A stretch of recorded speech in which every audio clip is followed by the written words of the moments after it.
And of course, welcome back to Rocky Ridge Auto. I'm Danielle, and we're going to go ahead and talk about this 2020 Jeep Gladiator Sport 4x4 and of course silver. This Gladiator is filled with features, so let's go ahead and hop inside and take a look for ourselves.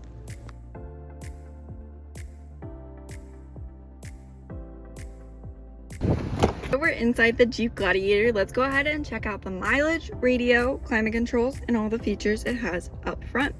Let's go ahead and see that it has 61,000 miles. Go ahead and see your range and miles per gallon.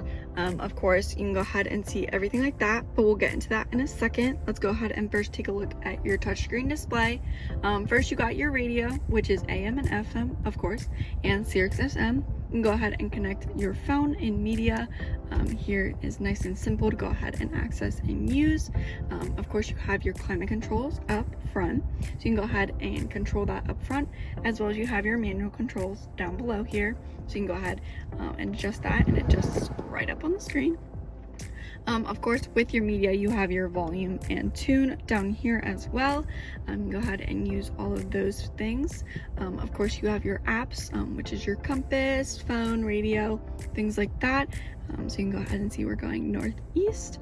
Of course, you have your settings up top, which is your language, display, anything that you would need to customize about the vehicle. Thing, which is your backup camera. Let's go ahead and put it in reverse. You got that nice backup camera, nice clear view.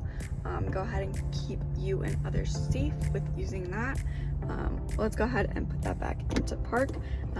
You of course have your climate controls and manual controls down below here, like I mentioned, as well as of course you have your mute, idle, kind of on and off, traction control, parking sensors.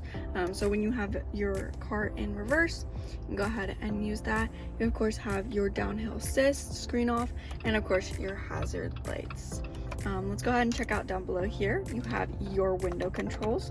Since you can go ahead and take the doors off, you have your window controls right here in the middle. Of course, you got your charging ports right here. Got some charging ports underneath this, as well as an aux input. Nice and simple to access. Go ahead and use all of that. And start stop button with your key fob, which your key fob has lock and unlock, as well as remote start and a physical key. And you might ask, it's push to start. Why would I need the physical key? One, in case the key fob ever dies, or to go ahead and lock up your center console, so you can go ahead and have that nobody can get into it. So you can go ahead and lock and unlock that for when you have the top down and you have some valuables.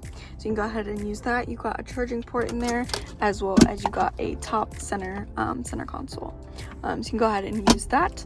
Nice and simple to go ahead and access and use.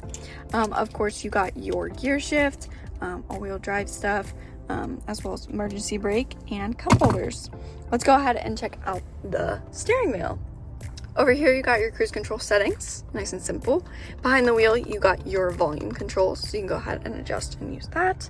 Over here, you got your instrumental panel settings, so you can go ahead and see things like your fuel economy, as well as, of course, things with your trip, start, stop, audio, messages, screen setup, everything like that. Got your hands-free calling and voice commands with connecting a phone, as well as behind the wheel you have some settings for your stations. Let's go ahead and check over here. You got your interior and exterior lighting settings. You got those high beams, auto high beams, everything like that. Got your mirror controls, and then of course you got your lock and unlock. Let's go ahead and take a step out of the Gladiator and check out the interior. Checking out the interior, you got that basic gray cloth material, so you can go ahead and use that. Nice and simple to go ahead and clean up in case of any having the top down, it raining, things like that. But overall, that's the gist. You also do have adjustments here, so you can go ahead and adjust the seats that way. But let's go ahead and check out the back seats. Checking out the back seats here, you have a nice 3-seat back here. You got your window controls, of course, and then cup holders, and you can go ahead and use all of that. Got some pockets in the back of the driver and passenger, as well as you can go ahead and fold up these seats and have access to storage underneath. But that's pretty much all for back here. Go ahead and check out the bed of the truck. Checking out the bed of the truck, you can go ahead and easily fold that down. You got a nice, easy, soft tailgate that opens up for you. You got a nice, sturdy bed cover to go ahead and haul around things. But overall, a great amount of space. Let's go ahead and put this back up. Got that Jeep logo and your backup camera. And of course, you got your trailer stuff with your hitch. And I think that is all I have for this Jeep Gladiator. That pretty much sums up all the features, looks inside of this Gladiator. If you have any questions, feel free to text or call 717-733-8985. You can always stop in for a visit. We're located here in Ephrata, PA. We'd love to see you. But thanks so much for tuning in, and I will see you next time. Thanks. Bye.